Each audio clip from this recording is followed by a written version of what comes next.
Tepuk tangan buat Ustaz Masjid. Selamat siang Ustaz. Assalamualaikum. Sehat Ustaz?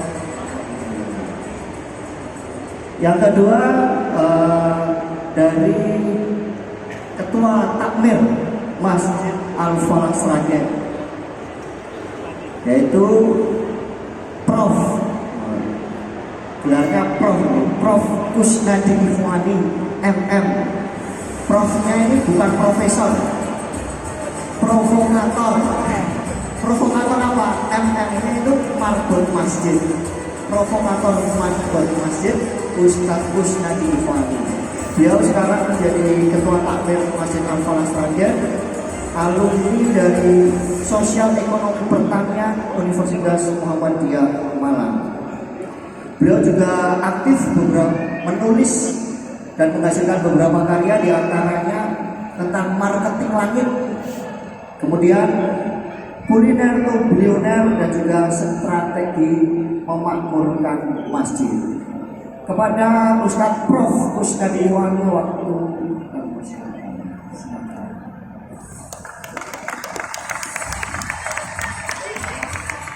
Selamat siang Prof.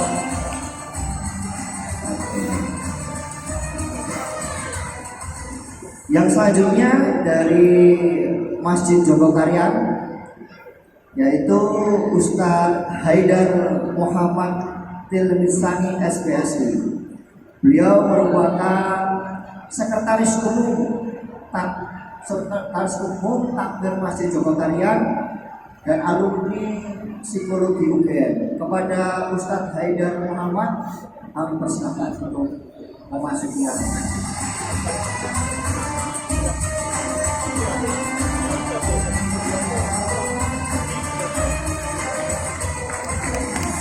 selamat siang. Oke. Nah, untuk selanjutnya ini ada dari BSI.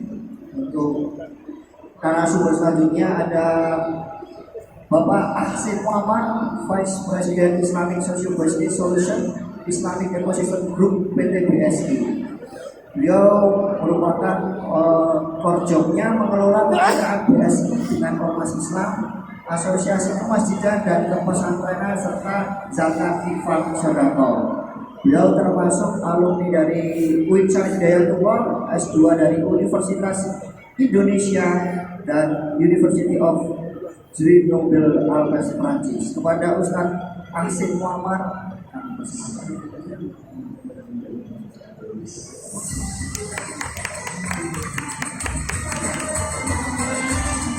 selamat siang Ustaz. Yang terakhir ada dari Juri Syariah, ada Ibu, karena yang pada bapak-bapak sekarang Ibu Aura Lucia Rimadiana, panggilannya Ibu Iman. Ibu Iman termasuk Chief Sales and Distribution Officer Juri Syariah. Beliau merupakan alumni Magister Management for Fresh Graduate IPPM Wijayata dan juga Agrikultural Industrial Teknologi Institut Pertanian Bogor. Kepada Ibu Aura Lucia Rimadiana, selamat siang.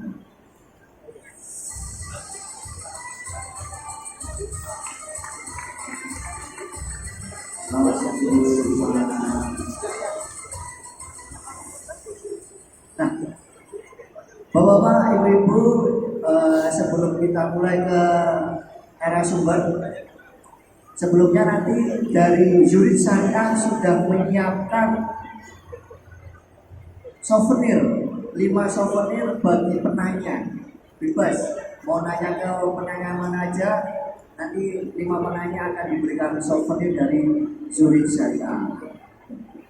Nah, oke, bapak-bapak dan ibu-ibu, untuk mempersingkat waktu, untuk yang pertama ini kita akan kepada Ustadz Sasongko Jati dulu. Jadi tema kita ini kan tentang kemandirian masjid. Sudah saatnya menutup kotak infak dan membuka amal usaha. Nah, kira-kira bagaimana sih peran masjid sekarang ini untuk masalah pemberdayaan umat. Jadi bukan hanya sekedar masjid, bukan hanya sekedar tempat ibadah, tapi juga pemberdayaan umat. Kira-kira inovasi, kreativitas apa yang bisa dilakukan oleh masjid ini sendiri? Maka dari itu para ustaz, A'udzubillahiminasyaitonirrajim. Bismillahirrahmanirrahim. Assalamualaikum warahmatullahi wabarakatuh.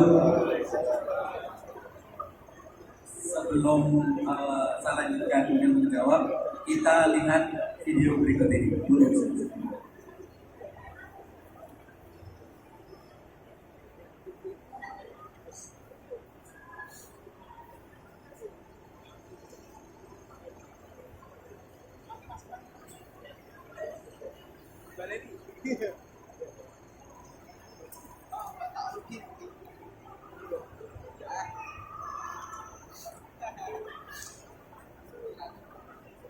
Semuanya berawal dari masjid ini, kecil di dalam gang, di tengah pemukiman manusia.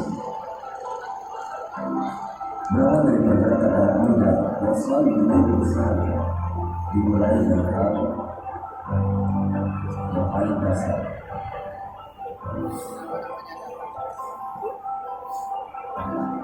Di sini mereka berkumpul, belajar banyak ilmu, untuk belajar dari awal.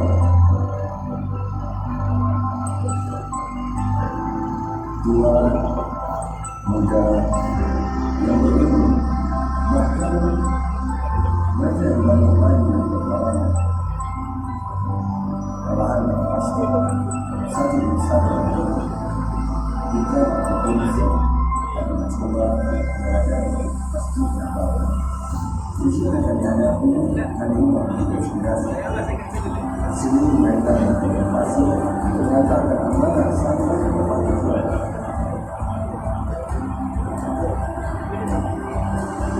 Kami berdiri di antara mereka yang terbaik. Kami berdiri di antara mereka yang terbaik. Semua ini adalah karunia dari Allah yang mungkin para kesalahan.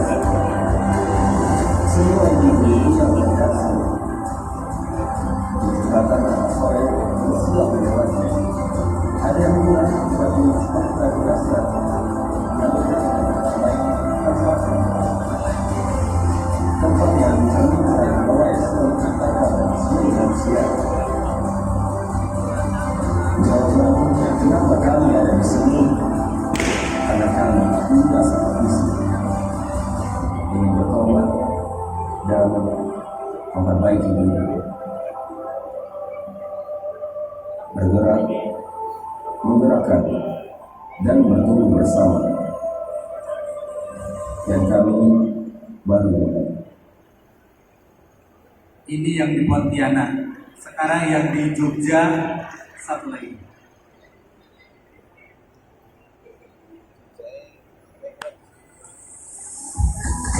Mohon doanya ini yang di Sleman.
Ya, terima kasih. Jadi masjid bukan hanya untuk sholat saja. Munzalan kita mentadaburi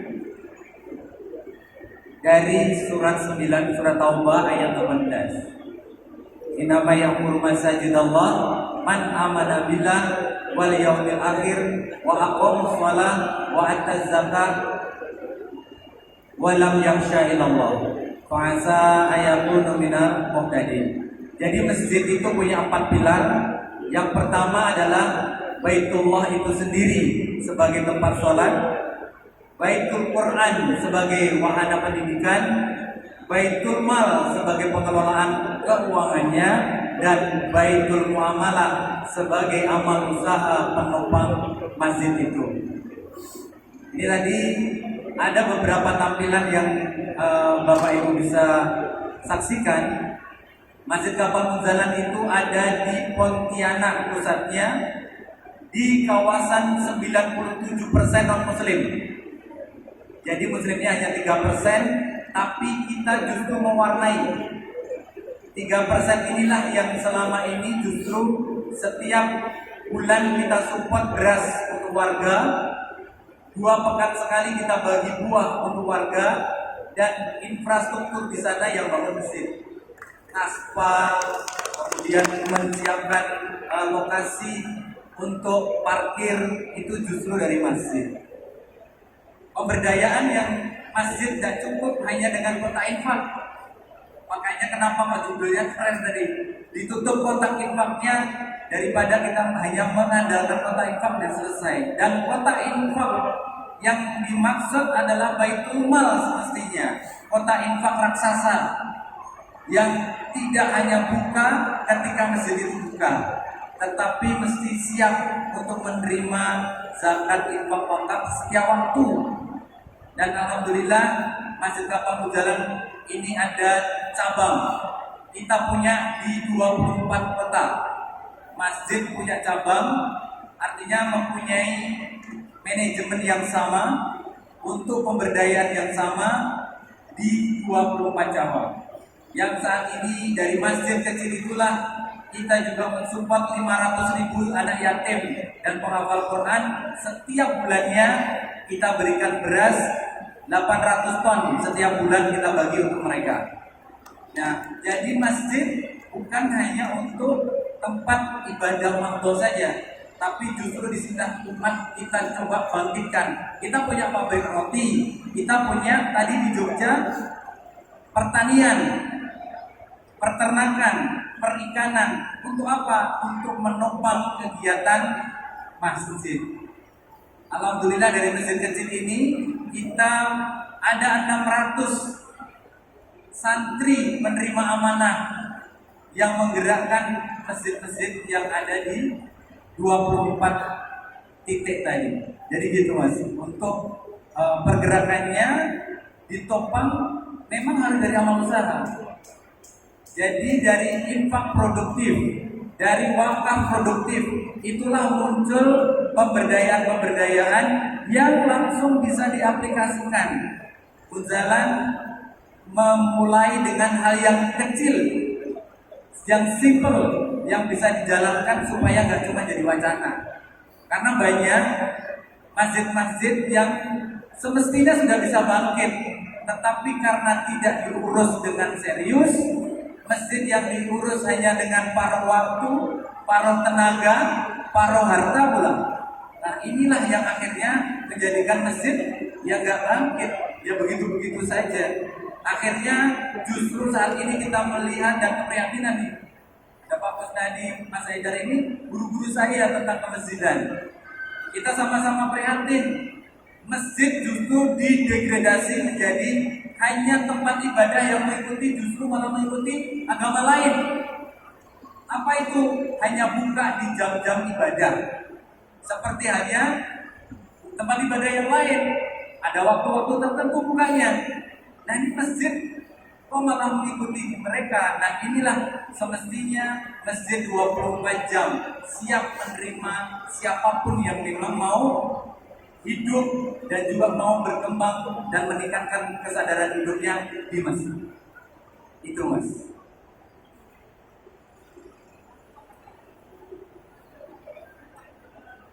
Mantap sekali Ustaz Sasongko Jambi, sangat menarik bagaimana masjid ini memiliki amal usaha masjid. Kalau di Muhammadiyah kita sebut dengan amal usaha Muhammadiyah, itu sudah banyak sekali amal usaha Muhammadiyah. Tapi bagaimana kalau amal usaha masjid ini sangat menarik dan juga memiliki banyak cabang ya Ustaz. Nah, ini kira-kira ya Ustaz, untuk masalah pengelolaan keuangan dan infak di masjid jalan yang 24 cabang itu di seluruh Indonesia itu bagaimana pengelolaannya? Ya, awal kebangkitan masjid dan keseriusan manajemen masjid kuncinya dua. Tidak boleh memisahkan aqamus shalah wa ataz zakat. Setiap masjid yang mau bangkit wajib punya yang namanya baitul mal. Masjid yang nggak punya baitul mal pasti dia nggak gerak-gerak. Nah, maka pengelolaan keuangannya dengan baitul mal. Dan alhamdulillah saat ini Masjid Kapal Jalan sudah mendapatkan SK dari Menteri Agama. Bahkan SK-nya adalah SK Lasnas. Dalam kurun waktu pengurusan 1 tahun kemarin, kita kemarin di bulan Juli yang diserahkan bulan Oktober kemarin, SK Lasnas berbasis masjid. Jadi kita mengelola infak, wakaf dan sedekah yang dikelola serius memang. Dan itu kita juga menjadi bagian yang audited, audit syariah dan juga audit keuangan. Maka kita juga meng-hire profesional untuk mengembangkan bagaimana mengelola keuangan yang profesional. Tapi semuanya berbasis masjid dan tarbiyah. Ada halakoh. Jadi tadi jam 600 santri Mas. Kita ini pagi jam 8 masuk. Jam 8 sampai jam 9 mereka tidak langsung ngurus pekerjaannya, tapi ke masjid dulu. Mereka belajar hadis, belajar imla, belajar fikih dan juga belajar Quran. Kemudian setiap waktu sholat wajib tepat waktu dan pada setiap hari. Yang pabrik roti buka jam 6, duhur tutup, asar tutup, maghrib tutup, isya tutup. Tapi alhamdulillah pada saat COVID malah justru kita nambah cabang. Sekarang ada 9 cabang. Masjid dengan baitul mal yang sedemikian rupa sangat profesional. Bahkan dan kita kan kalau masjid itu kadang bahkan mau bayar listrik aja kan susah. Sungguh luar biasa. Terima kasih. Sekali lagi tepuk tangan kepada Ustaz Sasongko Jambi. Ini untuk selanjutnya kepada Prof Rusnadi, provokator mabot masjid. Saya pernah mendengarnya itu ngurus masjid itu harus full time dari jam 4 pagi sampai jam 12 malam di mana itu. Jadi Ustaz sendiri yang pernah saya dengar dari ketika rakernas kemarin saat RPJM. Maka dari itu gimana sih Ustaz mengurus masjid yang full time itu harusnya bagaimana ya? Ya, baik. Bismillah. Assalamualaikum warahmatullahi wabarakatuh. Langsung saya jawab saja deh. Full time jadi ya serius totalitas satu. Dan kita juga PNS. Jadi kalau PNS-nya masjid SK-nya langsung dari Allah. Kalau PNS pegawai negeri itu SK-nya dari pemerintah. Jadi PNS itu adalah pegawai Nabi Sallallahu Alaihi Wasallam. Raker Masjid Jawa Tengah. Jadi Jawa Tengah itu ada lembaga tersendiri, lembaga pembinaan masjid. Judulnya adalah Saatnya Muhammadiyah Memakmurkan Masjid. Jumlah masjid Muhammadiyah ada 13.000, tapi masih banyak yang tertidur. Masih belum keurus. Jamaahnya hanya sedikit.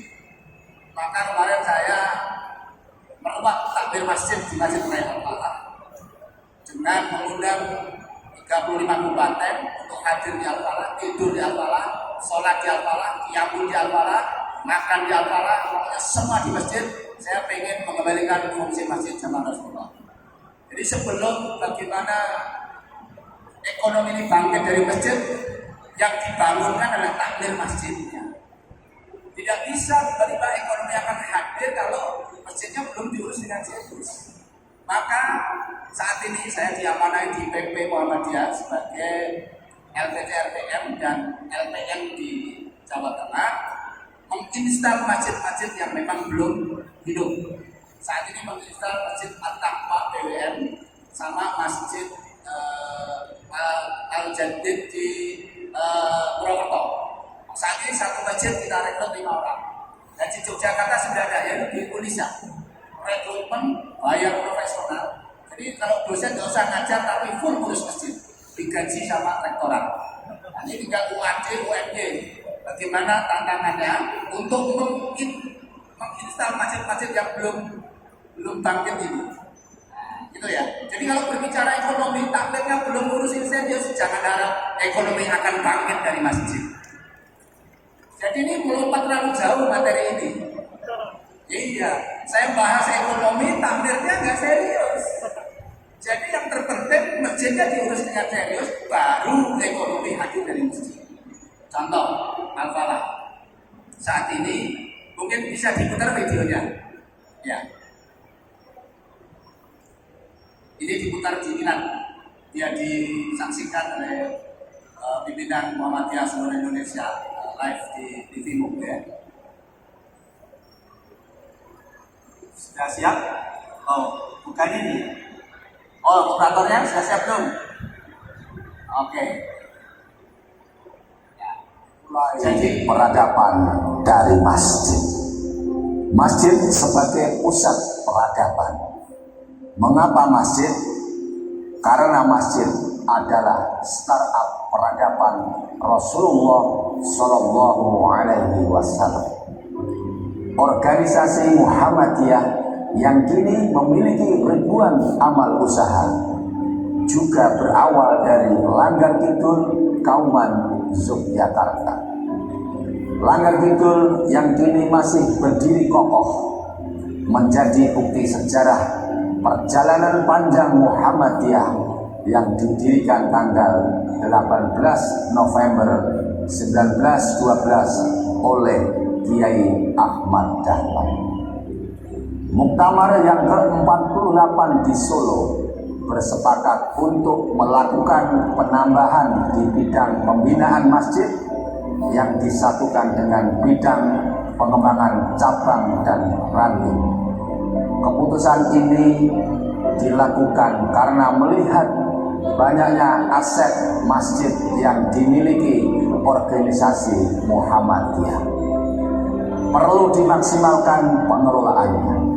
Layaknya dahulu Kiai Ahmad Dahlan memulai pergerakan Muhammadiyah dari Langgar Kidul.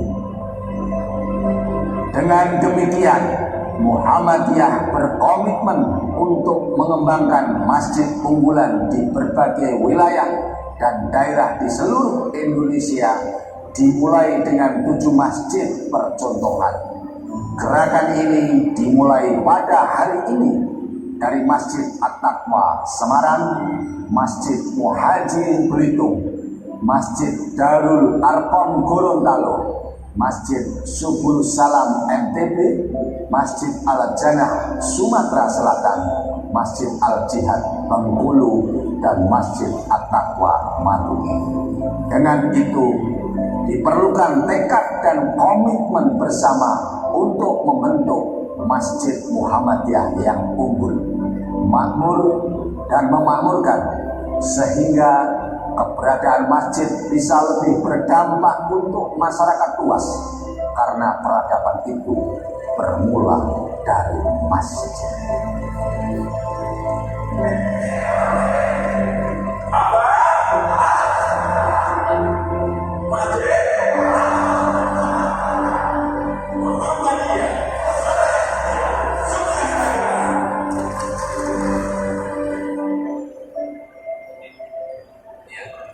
Gambarnya nggak sesuai dengan suaranya. lebih cepat suaranya. Ya. Baik. Jadi ini penutup saja.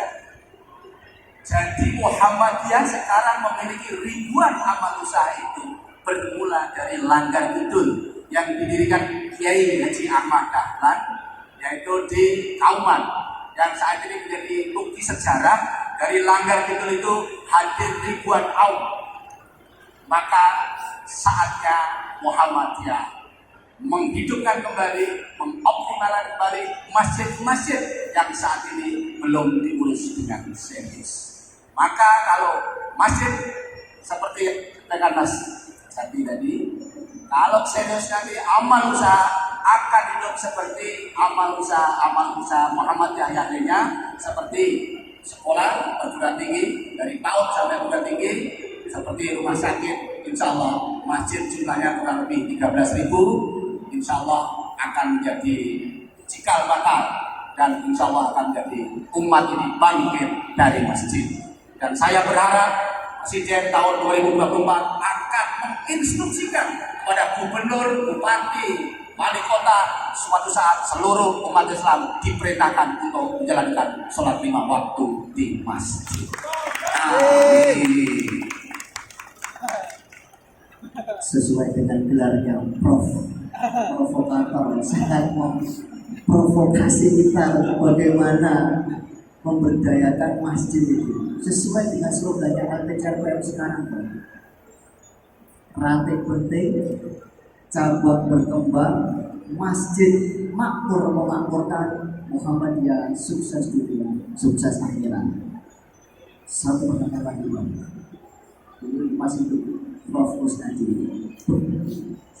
Begini, Prof. Itu kan perlu ada dorongan nih kepada para takmir ya, untuk memotivasi gimana sih biar kita itu ngurus masjid ini totalitas full time. Gimana mendorongnya? Kemudian inovasi apa yang sebenarnya bisa kita lakukan untuk menarik jamaah itu agar kembali ke masjid. Baik, Masjid Raya Al-Falah bisa berubah. Hal pertama yang dilakukan adalah ganti takmir 100%. Ganti takmir yang mau serius ngurus masjid. Jadi takmir ada jangan atas apa namanya hadir di papan tulis tapi tidak pernah hadir di masjid. Itu langkah pertama. Langkah kedua, takmirnya tetap namanya ada, karena nggak bisa ngurusin maka menunjuk badan eksekutif yang digaji full total. Badan eksekutif masjid yang memang hari-harinya ngurus masjid. Saya kemarin kedatangan tamu dari Lampung cerita di Brunei Darussalam, muadzin itu gajinya 25 juta. Di Indonesia gaji ngurus masjid itu 2M. Makasih Mas. Tanpa ada kepedulian, maka ya masjid nggak ngurus karena waktu sisa, tenaga sisa, umur sisa. Bahkan sering saya sampaikan S3 sampun sepuh sangat, baik takmirnya maupun jamaahnya. Jamaahnya saat ini jumlah penduduk Indonesia milenial, tapi takmirnya masih banyak yang kolonial, nggak nyambung, nggak relate. Maka kalau undang saya memang banyak yang tersinggung, tapi ini adalah tersinggung untuk perubahan dan perbaikan. Betul ya? Sama lagi tadi. Inovasi program, Inovasi program, nggak usah inovasi program. Undang anak muda, rekrut anak muda, taruh masjid, kasih uang, kasih duit. Nggak usah inovasi. Justru nanti anak muda itu yang akan berinovasi. Hadirkan anak muda. Maka Soekarno menyampaikan, berikan 10 pemuda, akan saya goncangkan dunia. Dan berikan 100 orang tua, saya cabut gunung Semeru dari akarnya. Jadi nggak usah inovasi ya. Anak muda taruh masjid berubah semua. Ini tanya Mas Jati, semua anak muda. Oh ini paling tua. Ustaz Jati paling tua di Masjid Berjalan. Tanpa inovasi. Nanti kalau pengen berubah, silahkan daftar dan makamkan di Masjid Raya Al-Falah. Menerima makam, Bro. Menerima makam 40 hari, pulang nanti akan menjadi marbot profesional. Syaratnya, kalau kan serius nanti kita daftarkan ke PP, dapat beasiswa dan dapat gaji. Tawaran pelan itu. Jadi syaratnya memang takmirnya berikan peluang, berikan kesempatan pada anak muda dan pengen berubah. Contoh, saya kemarin diundang di Unisa sama Bu Rektor, saya sampaikan, Bu Rektor bangun masjid kurang lebih nilainya 150 miliar. Jangan sampai hanya bangunan megah tapi nggak makmur. Maka itu harus memberikan sesuatu yang memberikan perubahan.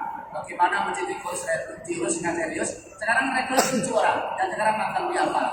Dan salah satu imamnya adalah orang terbaik nomor 1 di DIY. Mungkin ada di sini imamnya. Tadi saya lihat ketemu di pintu masuk. Ah, sini. Nah, biar tahu aja. Sini supaya tahu imam masjid itu orang terbaik ini. Jadi ya jamaahnya sini aja. Sedikit aja biar memberikan semangat para takmir masjid. Ya, Mari silakan Ustaz. saya Al-Fatihah, baca Al-Fatihah, imamin. Ini koin terbaik. Biar nanti pulang dari sini takmir masjid mengganti imam-imam masjidnya, gitu ya.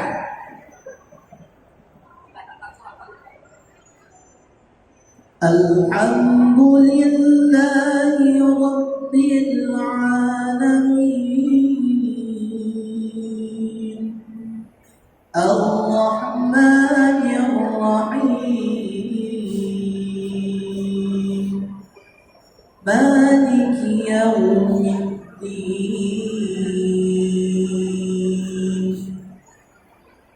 Iyyaka na'budu wa iyyaka nasta'in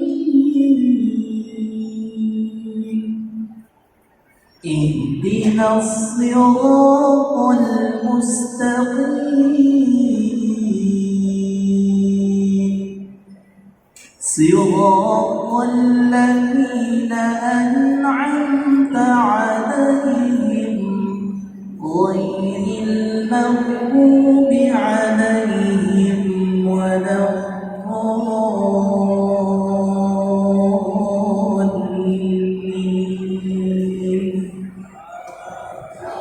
Coba kalau imam masjid Muhammadiyah semuanya seperti ini. Betah jamaahnya, gitu ya. Jadi bukan imam dorong dan imam jorok. Nggak ada imam yang didorong. Kamu imam, ini imam jorok. Oke, matur suwun ya. Selamat bertugas di Masjid Unisa.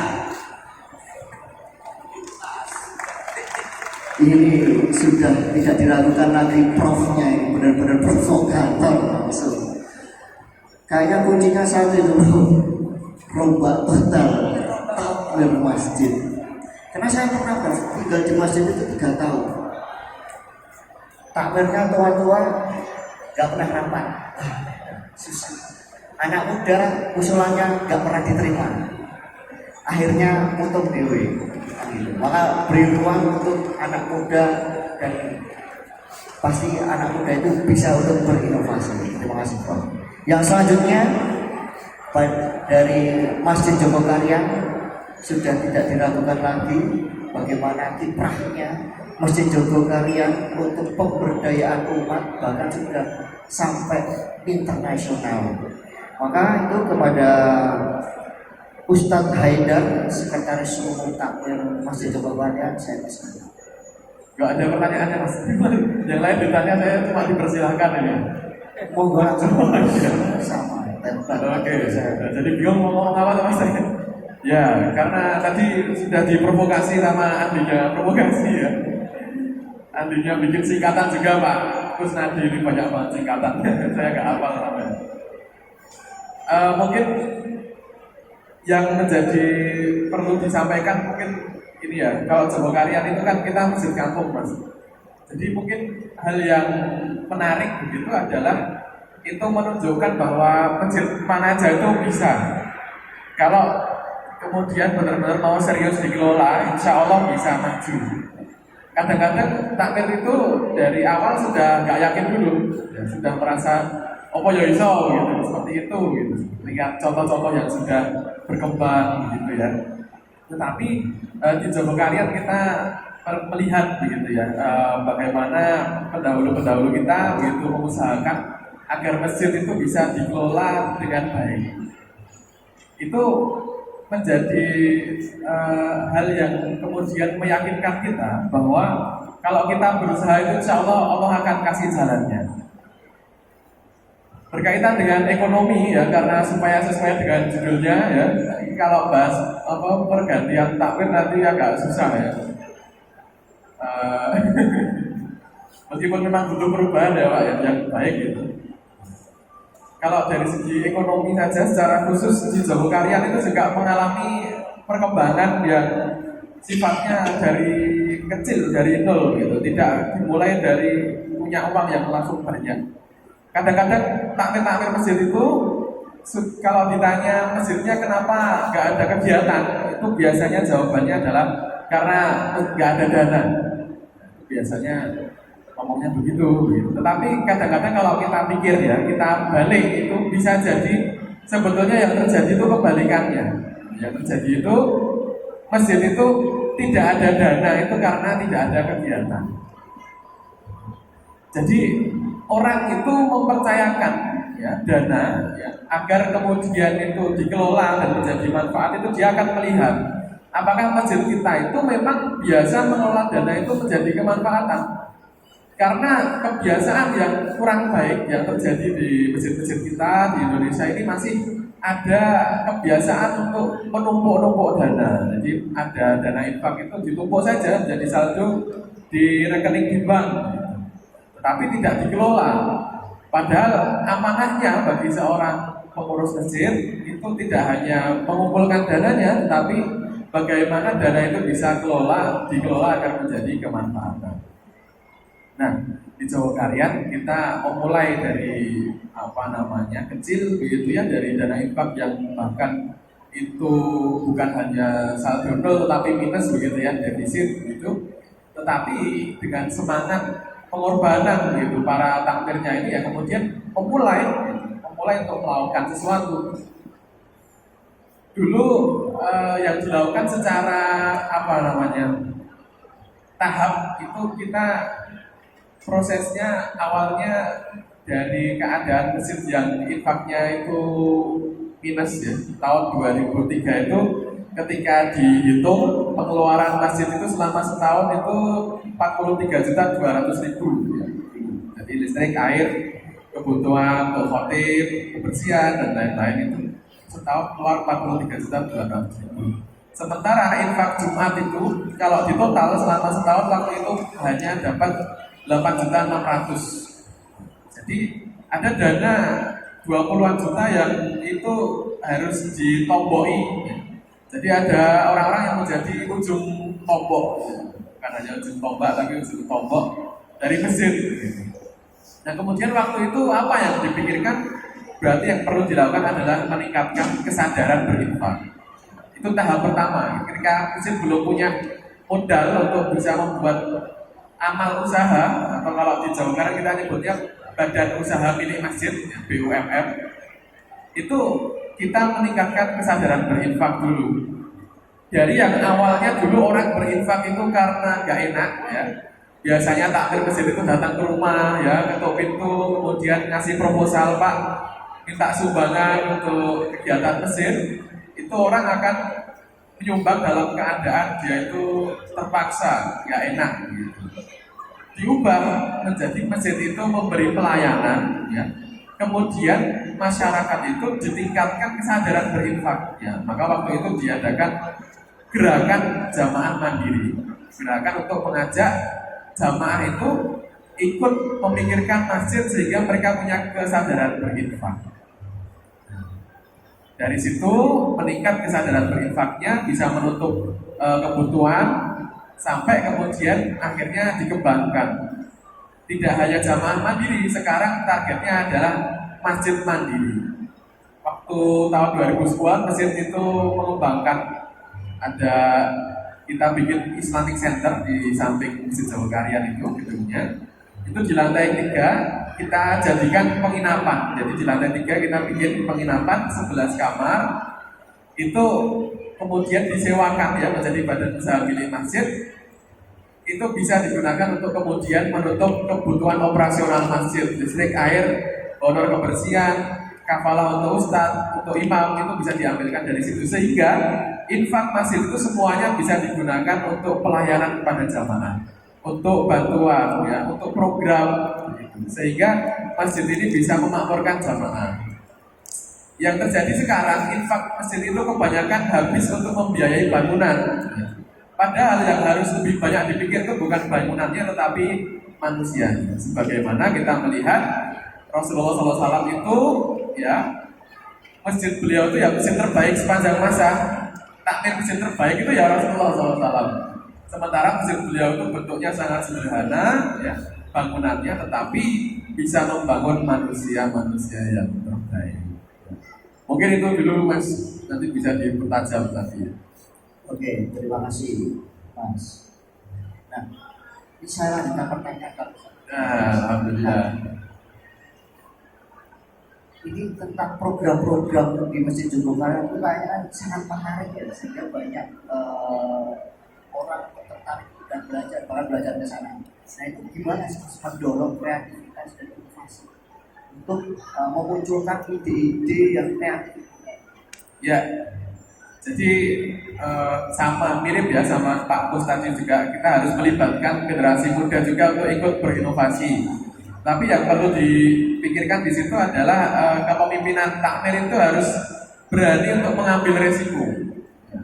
Karena yang namanya program itu ya, kalau hanya ide itu juga tidak jadi apa-apa. Gitu. Tetapi ketika sesuatu itu dimulai, ya memang harus ada pemimpin yang kemudian berani untuk menanggung risiko itu. Contohnya dulu kita mengadakan pasar sore ya, waktu Ramadan itu pertama kali. 3 tahun pertama itu berat. Jadi sampai tahun ketiga itu dulu panitia sudah kayaknya nggak dilakukan lagi begitu. Karena memang susah begitu mendapatkan kepercayaan dari masyarakat itu jualan selama Ramadan di panjang jalan itu berat begitu. Tetapi ya waktu itu kepemimpinan takmir kemudian berani mengambil risiko itu bahwa pada para pedagang parka kita yang kita ajak jualan itu nanti kalau jualannya nggak laku ya insya Allah akan dibeli oleh masjid ya untuk kemudian dibagikan. Jadi memang setiap program itu ada risiko. Kebutuhan orang yang kreatif adalah didukung dan juga dibantu untuk supaya risiko itu ikut ditanggung. Ketika kita cuma punya remaja masjid terus pegawai acara begitu, tetapi tidak ditanggung risikonya, ya mereka nggak akan berani. Nah itu secara prinsip begitu. Berarti takmir masjid harus berani mengambil resiko. Iya. Nah itu sungguh luar biasa. Masjid Jumbo kalian berawal dari 3 tahun yang agak susah, sekarang kampung nama dan Jumbo kalian menjadi ramai sekali ya Mas. Mas itu alhamdulillah. Terima kasih Mas Rita. Selanjutnya kepada Ustaz Ahsin Muhammad ini dari BSI. Ini bagaimana tentang peranan BSI untuk masjid dan pengembangan masjid yang ada di seluruh Indonesia.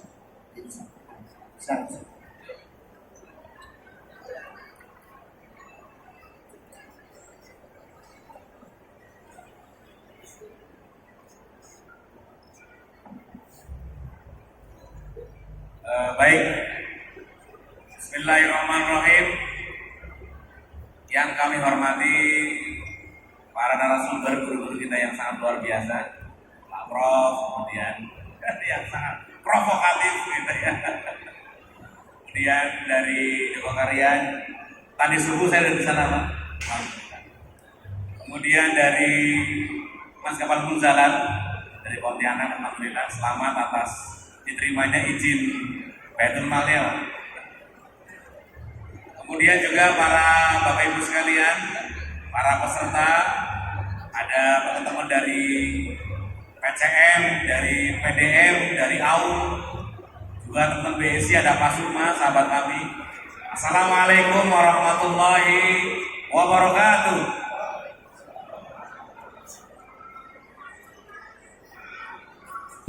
Oh ya, lupanya Pak Ibu. Sahabat kami dari Zurich Syariah ya. Alhamdulillah, mohon maaf. Alhamdulillah wa syukurillah wa la haula wa la quwata illa billah. Asyhadu an la ilaha illallah wahdahu la syarikalah wa asyhadu anna Muhammadan abduhu wa rasuluhu la nabiyya ba'dah.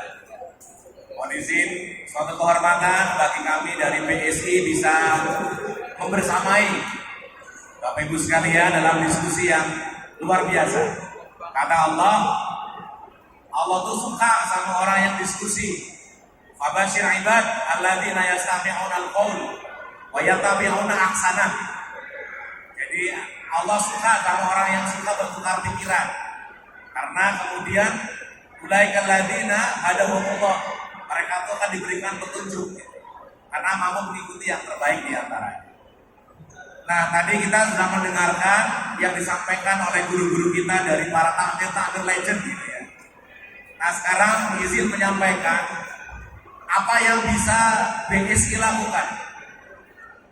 Jadi alhamdulillah BSI hari ini sudah punya departemen khusus masjidan, Pak.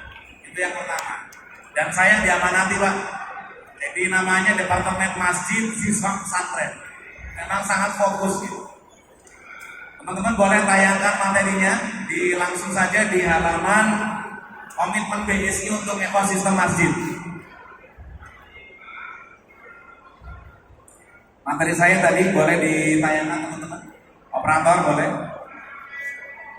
Langsung saja ke halaman 12. Ya, next. Nah, Bapak Ibu, ini adalah profil ekosistem kemasjidan yang dimiliki oleh BSI. Dari data SIMAS Kementerian Agama ada sekitar 299.644 masjid. Dan yang sudah memiliki rekening BSI ada 51.000. By name, by address ada. Termasuk mudah-mudahan masih dari yang legend-legend ini. Sudah saya cek, alhamdulillah juga nasabah BSI salah satunya. Terima kasih Bapak Ibu sekalian. Nah, tetapi Bapak Ibu, ini hanya angka. Kami menghitung angkanya. Nah, apa yang terjadi? Masjid ini sangat heterogen. Nah, oleh karenanya komitmen pertama BSI adalah siap untuk menjadi sahabat masjid yang untuk kustomisasi program-program kemasjidan. Karena hari ini mau tidak mau masjid itu harus digitalisasi, harus melek dengan teknologi. Kalau tidak bersama-sama dengan institusi yang menggunakan teknologi, maka tentu akan kesulitan di suatu titik gitu ya. Meskipun punya dukungan yang luas. Nah, kami dari BSI siap untuk menjadi teman syiar bersama. Jadi Pak Sukma misalnya dengan Prof. Rusnadi bisa silakan memberikan inovasinya, Pak. Program bersama kami dari kantor pusat akan mendukung. Jadi kami sangat terbuka dengan segala inovasi yang bisa diberikan oleh teman-teman takmir ini. Karena tadi tingkat derajat dari kreativitas, inovasi beda-beda. Kami menyadari itu. Termasuk soal urusan kotak infak, Pak. Ada beberapa takmir yang memang masih bertumpu pada itu. Kita harus mengakuinya. Dan di antara mereka butuh bank untuk menyimpannya. Secara total, BSI hari ini mengelola sekitar 1,2 triliun dana yang terkodifikasi dana masjid. Apakah kita posisinya akan melepas itu semua? Oh tidak. Tapi kami terus mendorong agar itu dioptimalkan. Tadi level takmir beda-beda. Ada yang platinum, ada yang gold, ada yang bronze, ada yang aspal misalnya. Jadi tergantung mereka bagaimana mencermati dan memaknai peran mereka sebagai takmir. Tetapi satu yang menarik bahwa yang sudah berjalan, masjid itu pusat syiar, dan yang paling terasa di BSI adalah pusat syiar haji dan umroh. Oleh karenanya alhamdulillah kami hari ini berkat kemitraan dengan banyak masjid memiliki 4,7 juta, 4,5 juta nasabah jamaah haji. 85% jamaah reguler BSI mengisi di Arab Saudi. Ya, jadi itu berkah dari kemitraan dengan para masjid. Karena rukun Islam itu memang paling pol ya ibadah haji dan luas dibicarakan di masjid. Next. Nah, Bapak Ibu sekalian, beberapa takmir yang bagus, beberapa takmir yang sudah melek teknologi itu membuka diri untuk diajak pikir bareng yang lebih advance. Nah, kami punya beberapa produk-produk yang sudah jalan. Misalnya agen laku pandai syariah. Dari semua bank syariah, qadarullah BSI sudah punya izinnya. Yang kira-kira kalau di bank yang lain ada link syariah atau apa yang syariah, nah kami juga punya itu. Silakan dimanfaatkan oleh masjid. Bahkan kami punya free deposit ya. Sampai Desember besok ada program untuk laku pandai kita free deposit ya. Dilihat di sini. Alhamdulillah ini sudah jalan. Sangat masif di Aceh. Artinya Aceh itu dengan konunnya itu sangat mengabsorb produk ini, namanya BSI Smart Agent. Masjid itu bisa jual pulsa, masjid itu bisa beli token listrik, bayar-bayar yang lain-lain, bisa buka rekening juga, bisa nabung di sana. Ini fitur-fitur yang kami miliki. Silakan seluruh Masjid Muhammadiyah dimanapun berada, kami undang untuk menjadi agen laku pandai BSI Smart Agent. Ya. Ini yang terbuka hari ini. Berikutnya, next. Bapak Ibu, kita juga sangat mengakomodir masjid yang misalnya punya takmirnya ini senang usaha, boleh. Kita punya nasabah mikro, nasabah UMKM. Di banyak tempat mereka itu butuh tempat. Nah, kita gabungkan kepentingannya. Alhamdulillah kita sudah punya kemitraan di 10 masjid pilot se-Indonesia. Kebetulan kami ngambil masjid yang lahan-lahannya luas. Itu yang kadang-kadang hanya untuk parkir saja kita jadikan arena UMKM. Ini sudah kami mulai di 10 masjid pilot. Kita rapikan UMKM-nya, orang betah datang ke masjid, kemudian mereka bisa bermuamalah di sana. Masjidnya punya pendapatan dari mana? Dari sewa tenda, sewa tenan, seperti itu. Ini juga terbuka untuk semua masjid yang memungkinkan. Ya. Kemudian yang terakhir, next, ini ada program satu yang alhamdulillah kita pilotkan. Kita jadikan masjid itu sarana untuk tadi membebaskan jamaah dari rentenir. Ini programnya sudah kami lakukan di Nusa Tenggara Barat. Kita bekerja sama dengan masyarakat ekonomi syariah di sana, kebetulan dengan teman-teman dari Kementerian Agama juga dan dengan Pemprov ya. Kita jadikan masjid itu center untuk tadi mengidentifikasi siapa yang punya masalah dengan pinjol.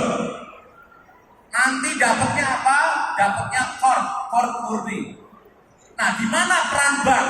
Peran bank itu mengawasi transaksinya, sehingga takmirnya, nasabahnya itu disiplin semuanya. Next, ini bagannya. Materi ini boleh dikopi, dibawa pulang. Kalau terpikir untuk direplikasi, hubungi BSI terdekat. Ini teknologinya sudah ada. Kita bikin masjid itu seperti lembaga keuangan mikro syariah yang kita payungi. Teknologinya udah ada. Kita punya namanya cash management system. Kita jadikan takmir itu kayak bankir syariah yang tidak hanya nyatet manual tapi juga dengan teknologi. Nah, ini sudah jalan. Alhamdulillah kemarin kita gelontorkan core murni 1 miliar diakses oleh 865 jamaah. Semuanya ibu-ibu, semuanya patuh bayar 100%. Dan nanti kemudian manfaatnya dipindahkan lagi ke kelompok yang lain. Terus seperti itu bergulir. Sehingga uang 1M tadi tidak akan pernah kembali ke Jakarta. Muter di situ dimanfaatkan oleh orang situ. Dan ini basisnya masjid. Namanya Mawar Emas, melawan rentenir berbasis masjid. Nah, ini adalah beberapa hal yang sudah kami lakukan. Kami mengundang untuk replikasi, diskusi, inovasi dikembangkan. Muhammadiyah saya yakin, hakul yakin bisa melakukan yang lebih dari ini. Karena resource-nya luar biasa, militansinya luar biasa. Ditambah dengan kami di BSI dengan militansi yang sama, ingin mengembangkan keumatan dan meningkatkan kualitas hidup dari masyarakat Indonesia. Mungkin itu teman-teman sekalian, bisa dikopi materi saya, dibawa pulang. Kalau terpikir silakan hubungi teman-teman di BSI dimanapun berada, insya Allah visinya sama. Terima kasih. Assalamualaikum warahmatullahi wabarakatuh. Terima kasih Ustaz. Makasih Muhammad. Untuk mengakses itu bisa langsung ke stand ya Ustaz?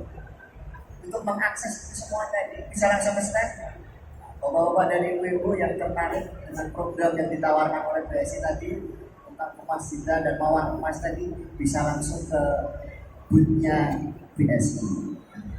Kalau tadi berbicara masjid dari takmir program, kemudian berbicara masjid dengan bank, sekarang menarik berbicara masjid dengan asuransi. Tapi Bu, sebelumnya mohon maaf, saya mau menawarkan buku ini tadi. Saya lupa dari tadi tak pegang waktu di hari tadi. Bahwa dari ibu-ibu, kalau ini belajar dari Prof. Kusnadi dan membeli buku tentang strategi kemakmuran masjid, nah, ini nanti bisa dibeli buku ini di stand PWMDY di nomor B31 sampai B33. Cari aja stand PWMDY, setelah asal ini baru ready, bisa di ada di belakang. Tapi stok terbatas ya, stok terbatas. Terima kasih. Oke, ini kepada Ibu Iman, ini tentang bagaimana sih asuransi dengan masjid itu. Nah, bagaimana sebenarnya peran asuransi dalam ekosistem masjid itu bagaimana? Kalau dari Zurich Syariah.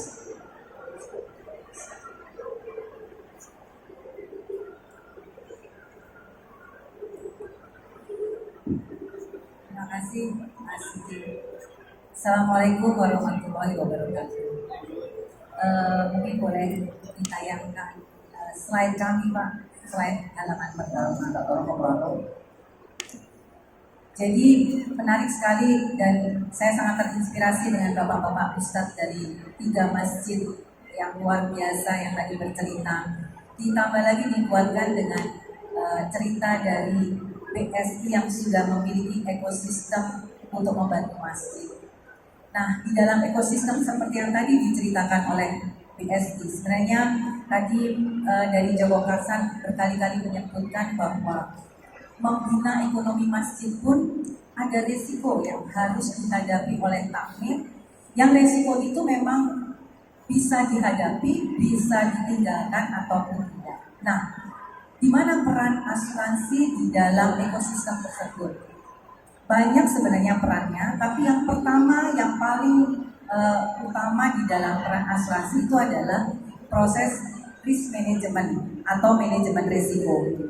Nah, sebenarnya kalau melakukan manajemen risiko, ada 4 hal yang biasanya dilakukan orang. Kita bisa mengantisipasi risiko itu, kita bisa menghindari risiko itu, mengendalikan juga bisa, atau kalau bisa dibilang kita terima risiko yang ada. Tapi ada hal lain yang bisa dilakukan adalah mengalihkan risiko yang ada. Apapun bisnisnya, apapun modelnya, tapi ada bagian yang kita bisa mengalihkan risiko. Nah, asuransi ada di dalam sana yang kami bisa membantu untuk risiko itu menjadi bukan sesuatu yang sifatnya menjadi sebuah kejutan pada saat bisnis atau ekonomi ataupun pribadi-pribadi yang ada di dalam ekosistem masjid tersebut mengalami musibah, bencana. Asuransi akan membuat risiko yang terjadi menjadi lebih tetap. Pada saat kita tidak melakukan pengalihan, risiko itu menjadi bisa ada, bisa tidak, bisa besar, bisa kecil. Namun asuransi akan bisa menjagakan supaya risikonya menjadi terhitung sejak awal. Kira-kira seperti itu Mas Siti. Kira-kira Bu, mengapa penting manajemen risiko itu dalam pengelolaan masjid itu? Sudah pakai Ya, kita tentu saja tahu bahwa memang betul namanya takdir itu adalah diberikan oleh Allah SWT ya. Apa yang terjadi ya sudah terjadinya seperti itu. Tapi tentu saja kita sebagai muslim yang baik kita selalu melakukan ikhtiar.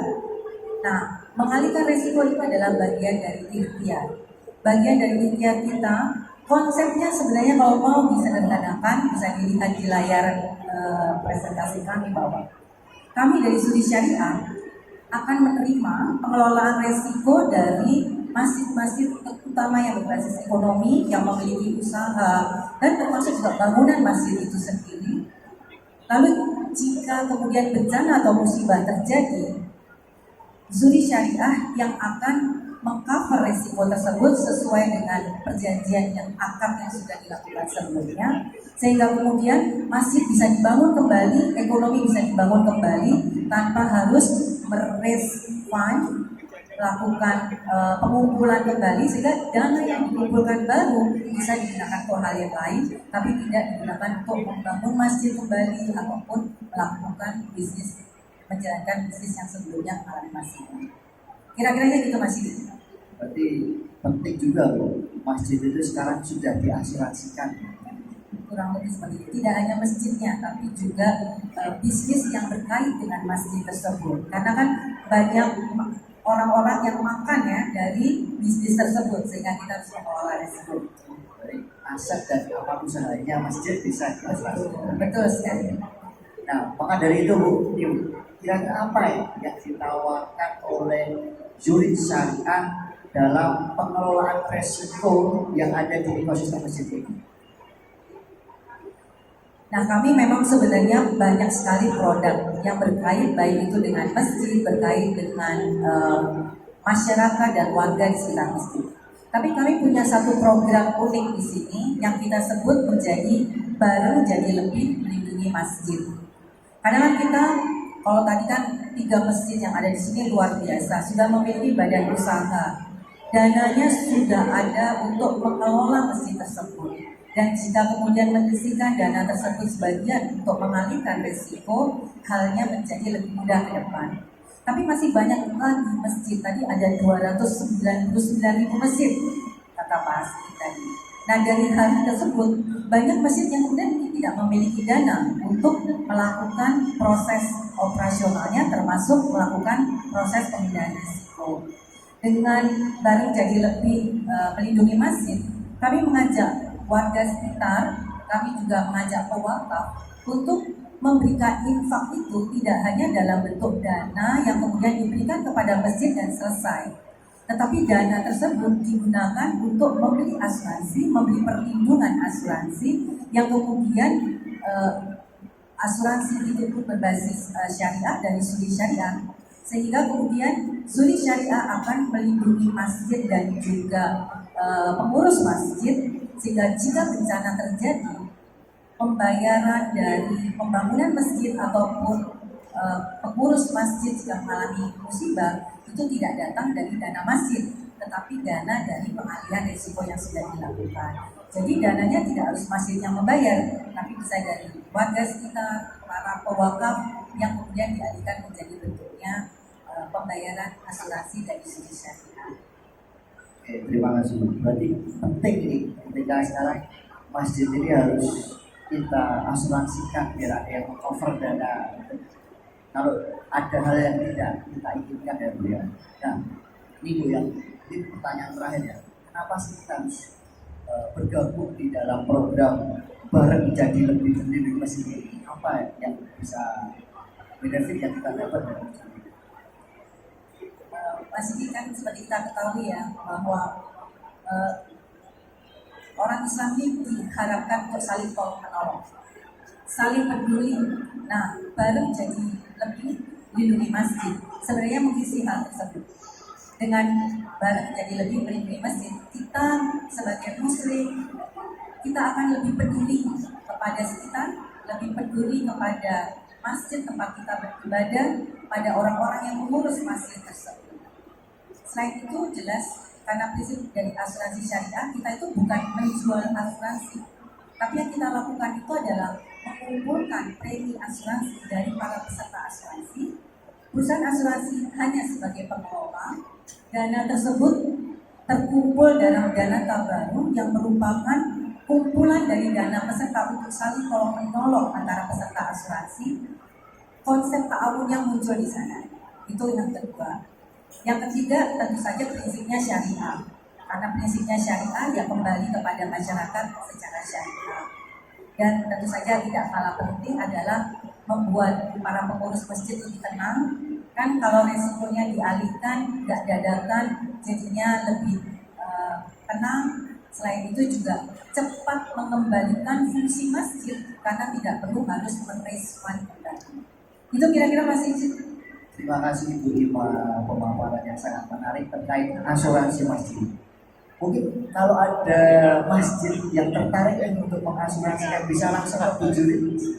Betul, bisa langsung ke Bu Juri, dan rasanya kita hari ini juga punya 3 free asuransi khusus untuk 3 masjid Bapak Ustadz yang ada di dalam talk show kita hari ini. Tepuk tangan untuk Juri Syariah yang akan memberikan asuransi pada Masjid Kapal Jalan, Masjid Al-Faras Rangit, dan Masjid Cepokarya. Sekali lagi Bapak dan Ibu, tepuk tangan untuk kelima narasumber kita. Nah, di awal tadi sudah saya sampaikan ada souvenir menarik nanti bagi bapak-bapak dan ibu-ibu yang ingin bertanya terhadap para narasumber. Nah, ada 5 penanya, 1, waduh banyak sekali ya. Tadi bapak baju putih ini 1, bapak yang baju hijau 1, ibu ya 1, mas yang berdiri di belakang 1 lagi dari sisi sana, bapak depan sendiri 1. Ada 5 penanya, panitia bisa tolong dibantu untuk mikrofonnya, bapak baju.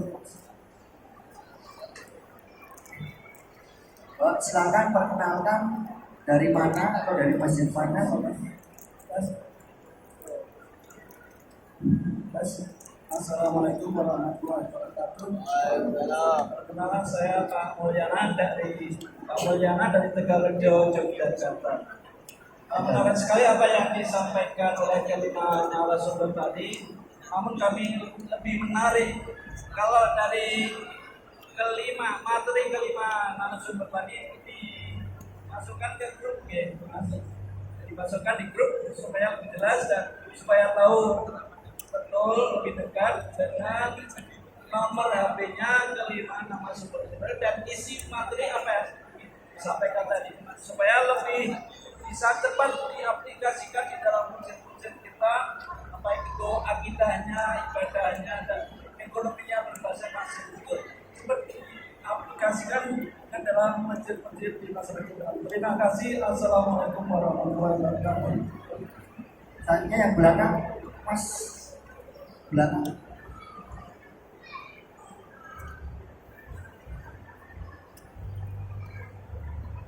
Bismillahirrahmanirrahim. Assalamualaikum warahmatullahi wabarakatuh. Nama Hadiah dari Yogyakarta. Izin bertanya kepada bapak-bapak pengurus takmir, mungkin nggak bapak-bapak di masjid bapak-bapak dilakukan latihan kemiliteran sehingga semisal ada saudara muslim kita yang sedang berperang dan sedang dizolimi, kita sebagai muslim mengirimkan tentara-tentaranya berbasis masjid. Atau kalau belum pernah kepikiran, mungkin nggak Pak, ini mulai dipikirkan sehingga masjid itu punya tentara-tentara Islam yang siap membela Islam. Terima kasih. Wassalamualaikum warahmatullahi wabarakatuh. Oke. Selanjutnya Mas yang depan Bapak depan.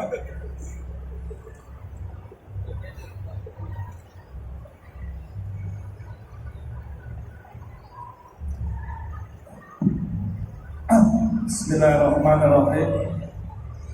Terima kasih beri waktu. Saya Edi Pak dari pengurus Masjid Takmir Nurul Fatah Santa di Purworejo. Ya, kadang-kadang saya juga sholat di Cepokarya. Yang ingin saya tanyakan, di masjid kampung kami itu bukan Muhammadiyah, jadi masjid kampung. Jadi dari hasil swadaya masyarakat yang kita keluar bersama-sama dan pengurus takmirnya juga dipilih dari warga. Yang ingin saya tanyakan adalah sampai beberapa tahun ini kita kesulitan untuk membangunkan remaja masjid. Jadi remaja masjid ini agak susah sekali untuk masuk masjid. Jadi ya pemulungnya ini ya walaupun ada yang muda tapi ada yang tua, tapi untuk pembangunan remajanya ini susah sekali. Saat ini di masjid kami juga lagi membangun konstruksi sehingga dananya juga terbatas untuk kegiatan yang lain. Ini karena dari kami karena fokus di situ. Maka yang tadi kita kaitkan dengan kiat-kiat apa untuk memotivasi, padahal di masjid kita ini sudah sarannya hampir lengkap Pak. Ada CCTV, ada BSI, ada apa namanya, pokoknya sangat akan betah di dalam masjid. Namun ya tadi kita kesulitan remajanya. Jadi akhirnya kayaknya jalan di tempat, tapi pembangunan jalan terus. Saya ini yang apakah nanti tadi dikatakan oleh Ustadz profesional yang ngurus yang apa namanya 24 jam apa yang harus digaji ya, ini kan kita juga kesulitan biaya. Mohon kiat-kiat dan sarannya. Terima kasih. Assalamualaikum warahmatullahi wabarakatuh. Waalaikumsalam. Ibu masih.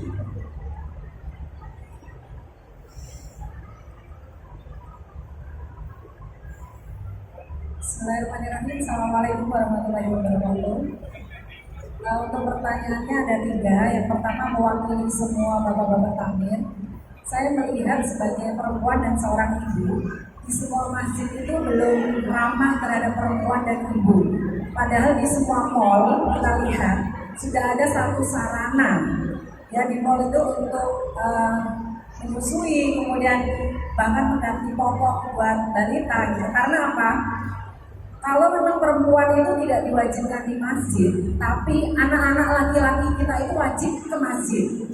Dan itu anak-anak pasti maunya sama ibunya. Itu kebanyakan umum ya Pak ya. Kalau mungkin orang anak-anak mau ke masjid sama bapaknya itu memang spesial banget. Tapi kebanyakan semua anak-anak kan dengan ibu. Tapi hampir di semua masjid sarana dan prasarana untuk perempuan, ibu dan balita itu sangat kurang. Bahkan kita kadang bingung mau menyusui di mana gitu misalkan. Nah itu mungkin menjadi satu gerakan ke depan bahwa kalau memang kita zamannya sudah berbeda gitu, bahwa perempuan juga butuh pendidikan untuk ke masjid, ibu bersama anaknya. Jadi itu mohon bisa diberikan masukan bagaimana visi dan misi Bapak ke depan. Kemudian yang kedua tentang Bank BSI, saya sendiri merasakan di pimpinan cabang tempat saya tinggal, ketika saya ingin mendorong ibu-ibu untuk membuat satu lembaga seperti keuangan mikro gitu ya Pak ya. Masyarakat khususnya ibu-ibu tadi saja masih memandang bank itu sebagai hal yang subhan. Walaupun itu namanya BSI, walaupun itu namanya syariah. Karena masih banyak orang memandang bahwa itu hanya kedok syariah. Tapi sistem berbunga itu masih ada di sana dan itu diakui. Karena sistem kredit yang ada di syariah walaupun dan BSI itu pun masih bersifat anuitas. Jadi bagi masyarakat sebagian masih menganggap bank itu sebagai barang yang haram. Gimana kita bisa menjadikan partner bank di dalam sebuah lingkungan masjid, sedangkan kita belum terdidik betul bahwa kita meyakini bahwa Bank BSI itu benar-benar sebuah lembaga syariah yang sesuai dengan fikih ya istilahnya, ataupun semua pendapat para ulama seperti itu.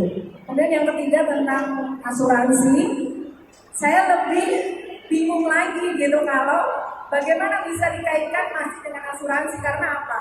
Asuransi sekarang setahu saya ketika saya membaca secara umum, asuransi sedang mengalami ketidakpercayaan pada masyarakat. Karena banyak terjadi asuransi secara skup nasional, itu terjadi sebuah pembohongan publik. Kasus Bumi Putra yang sampai hari ini aja belum selesai. Gimana kita bisa mempercayakan sebuah dana umat untuk bisa dihubungkan dengan asuransi gitu? Itu sebuah tantangan yang luar biasa ya. Apalagi asuransi swasta gitu. Dan toh pemerintah sudah menyediakan BPJS. Gitu. Kenapa istilahnya kalau intinya orang umum ya? Bagaimana kita bisa menempatkan asuransi menjadi satu kepercayaan apalagi di lingkungan masjid. Terima kasih. Assalamualaikum warahmatullahi wabarakatuh. Dari ibu siapa tadi? Gita. Yang terakhir Mas. Depan, depan.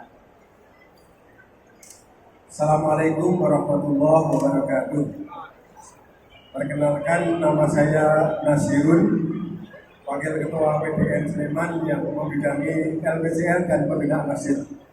Sehingga saya bergembira sekali bisa bertemu dengan orang-orang hebat ini.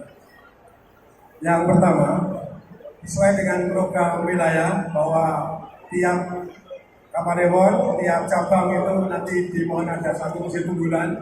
Ini nanti akan kami siapkan 17 masjid unggulan di Sleman. Nanti akan kami soal ke Sragen, soal ke Jogokarian, dan yang paling penting soal ke BSI begitu. Karena contoh saya, masjid kami, Masjid Baitul Izzah namanya, di komplek kantor cabang pinggir yang standnya itu ada loji itu, alhamdulillah pengunjungnya banyak. Itu ada masjidnya cukup besar begitu.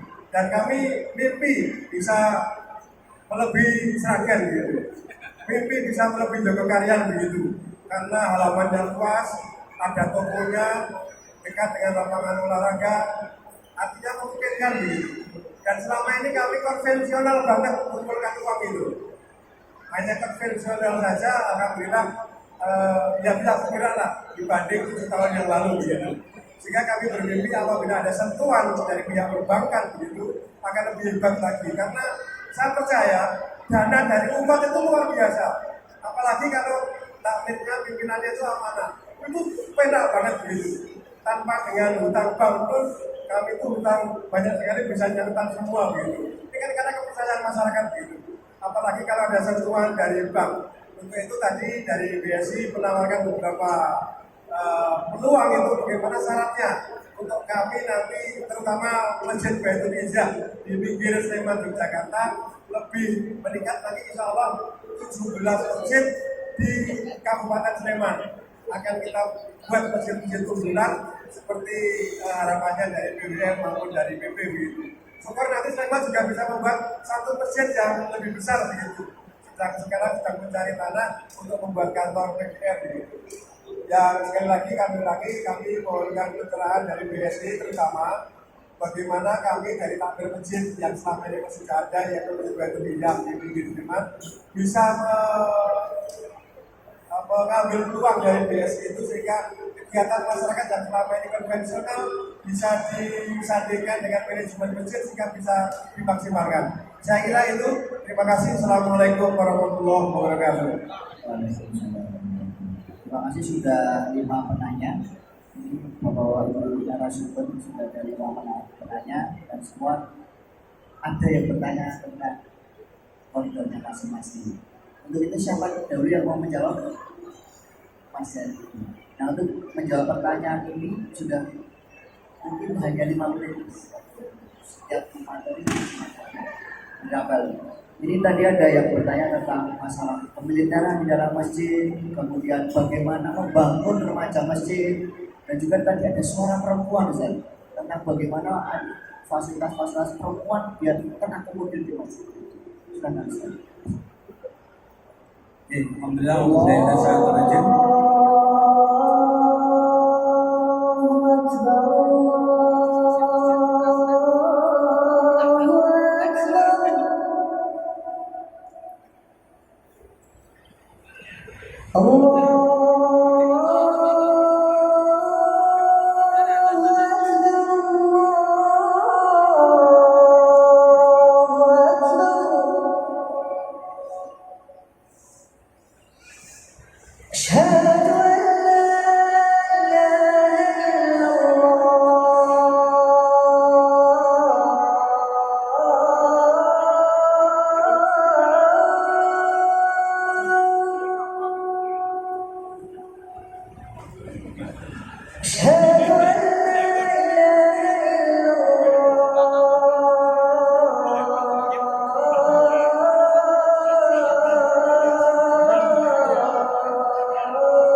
Oke, alhamdulillah atas kehadiran kita singkat saja.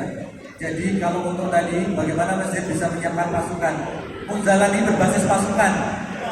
Ya, jadi nanti kalau Bapak Ibu lihat ada orang menggunakan baju hitam, tulisannya Paskas, pasukan amal soleh. Nah, itulah pasukannya masjid. Ya. Jadi untuk apa Paskas? Pasukan angkut beras. Itu angkut beras ke ini.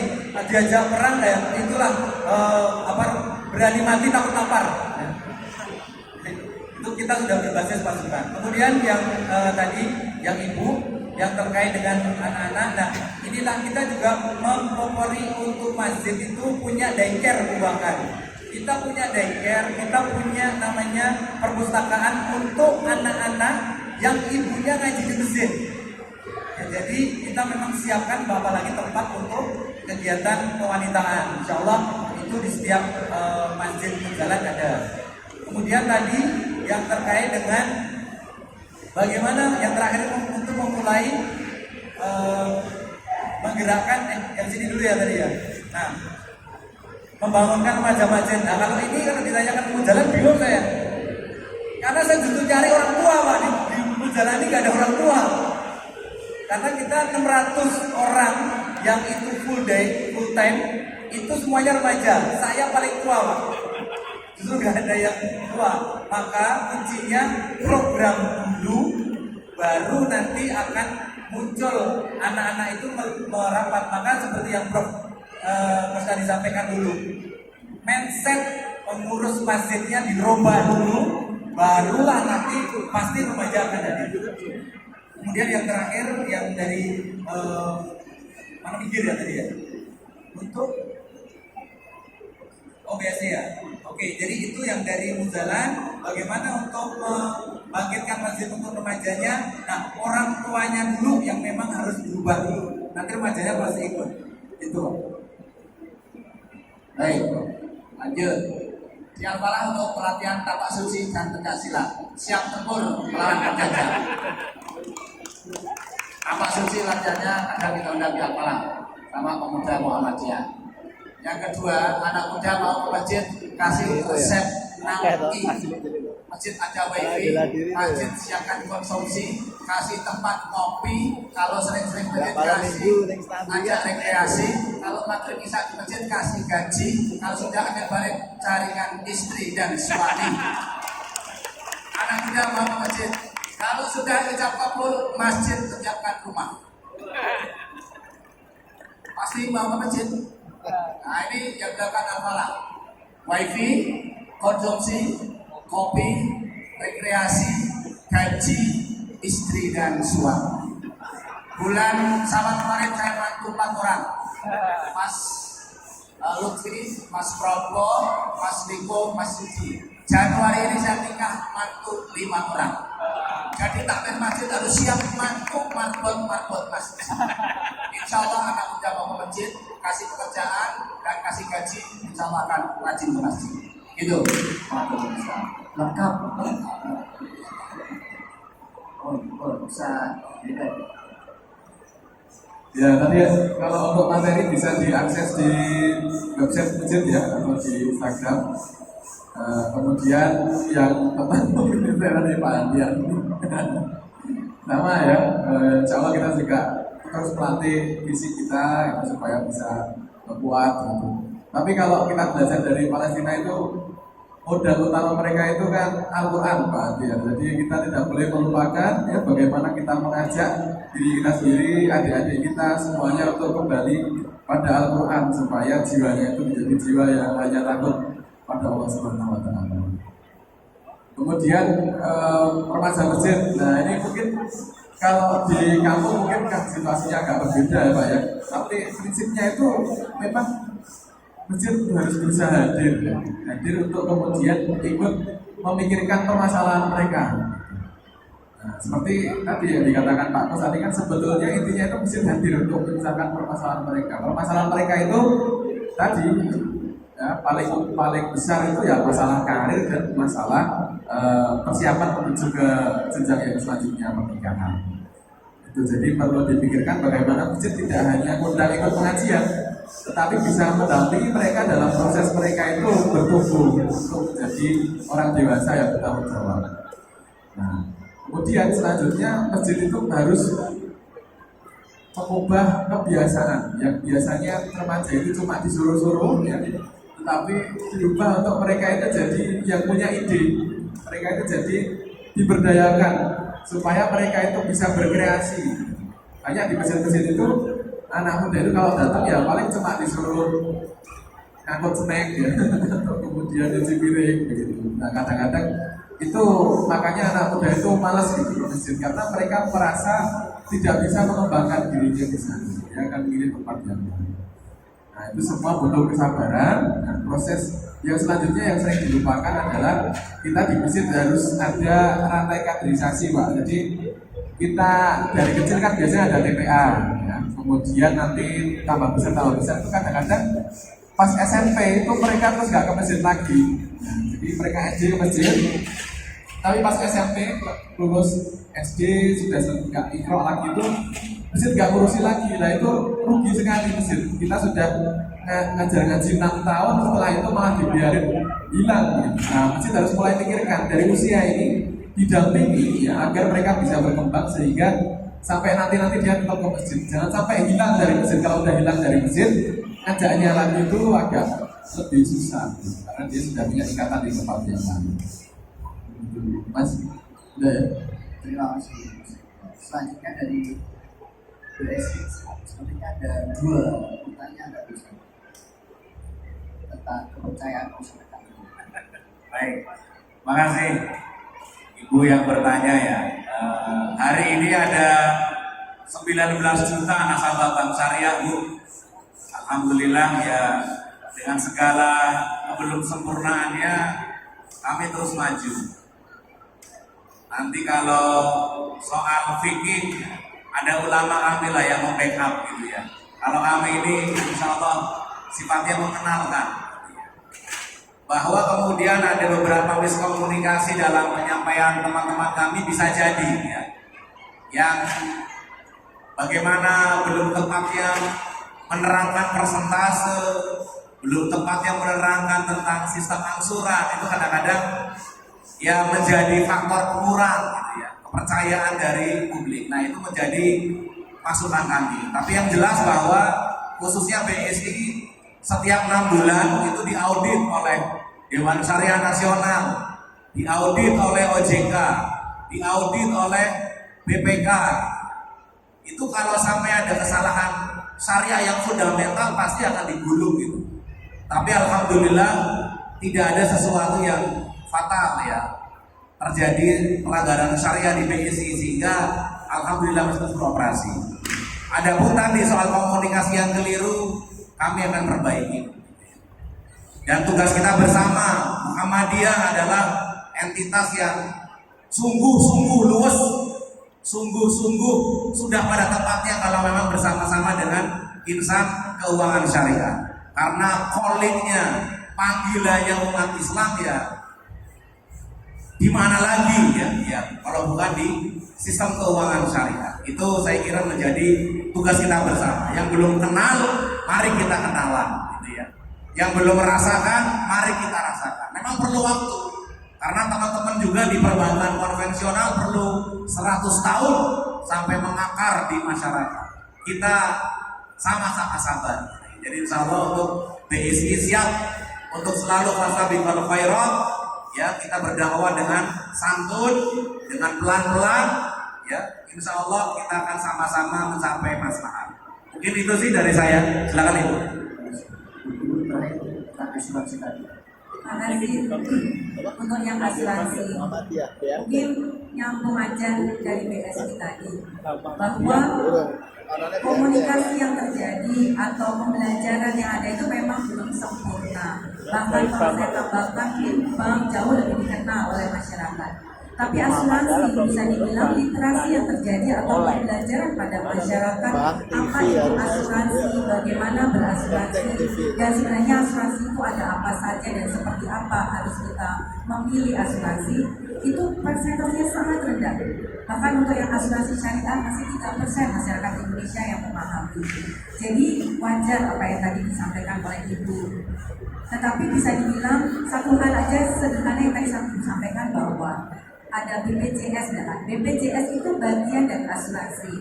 Jadi kalau kita melihat ada asuransi, ada BPJS, berat BPJS itu sebenarnya adalah bagian dari asuransi. Ada memang asuransi yang belum amanah, ya sudah pasti ya. Itulah kenapa sama dengan perbankan kami diawasi. Kita memiliki Dewan Pengawas Syariah, kita memiliki fatwa dan juga hubungan, dan selalu berbicara bersama dengan Dewan Syariah Nasional, diawasi juga oleh OJK. Berharap dengan semakin amanahnya perusahaan-perusahaan asuransi dan semakin banyaknya model seperti ini, bahwa ilmu itu terdeliver kepada masyarakat, asuransi itu lebih dimengerti, masyarakat lebih tepat memilih dan memahami apa yang dibeli atau apa yang diambil akad yang diperoleh dari asuransi, sehingga tidak ada lagi yang merasa kecewa dengan apa yang dipikirkan di awal berbeda dengan apa yang akhirnya terjadi di akhir. Jadi mudah-mudahan bersama dengan masjid yang terus membagi ilmunya untuk menuju ke ekonomi yang lebih baik dari masjid, perbankan, keuangan, syariah bersama asuransi juga akan menjadi teman sahabat dari ekonomi masjid untuk menjadikan ekonomi masjid lebih baik. Itu Mas Sidi. Terima kasih. Wassalamualaikum warahmatullahi wabarakatuh. Terima kasih Ibu Ima, dan Ibu Ima menjadi penutup pada narasumber kita. Sekali lagi tepuk tangan untuk para narasumber kita. Untuk selanjutnya diharap ada penanya lagi Bapak untuk maju ke depan untuk diberikan souvenir dari Zurich Syariah. Mari Bapak-bapak, Ibu-ibu untuk maju ke depan.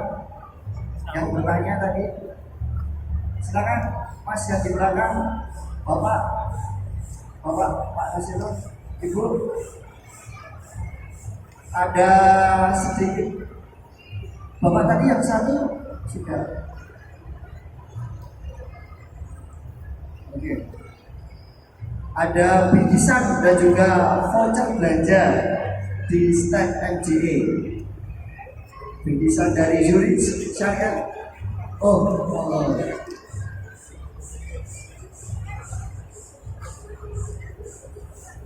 Mari.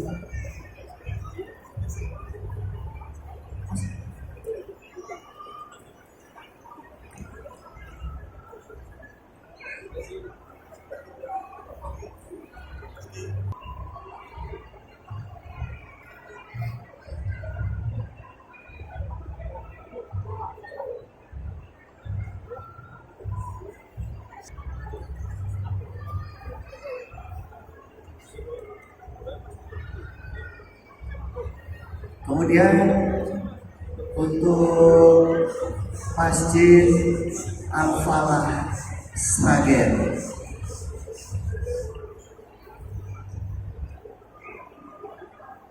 Yang terakhir ada asuransi untuk Masjid Jogokaryan.